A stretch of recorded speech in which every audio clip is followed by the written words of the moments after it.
Bienvenue à tous. Très heureux, c'est l'heure de la Minute Info. Depuis décembre, le lycée Marguerite de Valois à Angoulême a installé 16 nouvelles caméras de surveillance exclusivement dédiées à la formation des élèves en sécurité. Ces caméras connectées à des écrans de télévision, dont une salle réservée aux étudiants du lycée professionnel Jean Rostand, offre un outil pédagogique innovant.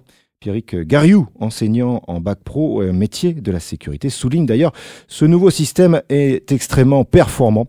Il peut reconnaître les personnes et les objets, ceux qui vont rentrer dans le domaine de la sécurité privée, qui vont faire de la vidéoprotection et de la vidéosurveillance, seront aptes à utiliser l'outil car il s'exerce sur du matériel performant. Fin de citation.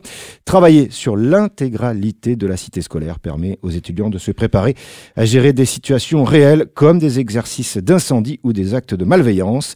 Avec une telle installation, le lycée Marguerite de Valois se distingue comme l'unique établissement de la région Nouvelle-Aquitaine à offrir ce système, contribuant ainsi à la montée des effectifs dans les métiers de la sécurité qui ont augmenté de 4% en 6 ans.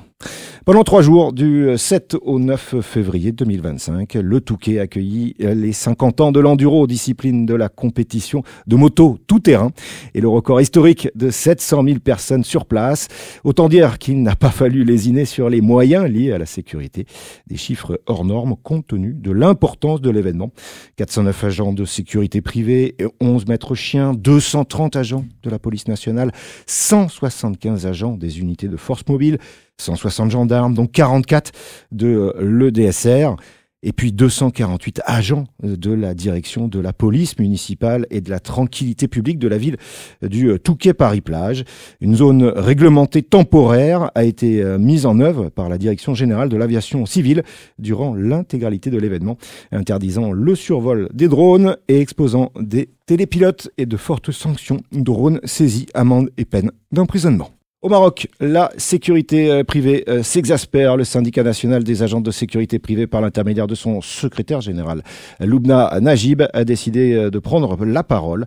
Il réclame une meilleure protection légale pour leurs membres après plusieurs incidents violents, dont une récente agression à l'arme blanche dans une institution éducative. Selon lui, trop souvent, les agents sont incapables de se défendre efficacement face aux dangers, mais risquent en plus des poursuites judiciaires lorsqu'ils se défendent en raison d'une législation trop confuse. Le syndicat demande l'autorisation du port de moyens de défense, y compris les bâtons électriques, conformément à la loi 27.06 qui s'applique déjà aux activités de surveillance et de transport de fonds.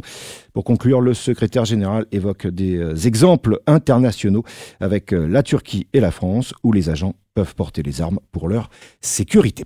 C'est la fin de cette Minute Info. Bien sûr, pour rester informé, rendez-vous sur nos médias, notamment LinkedIn, mais aussi notre site internet www.news-sécurité.fr.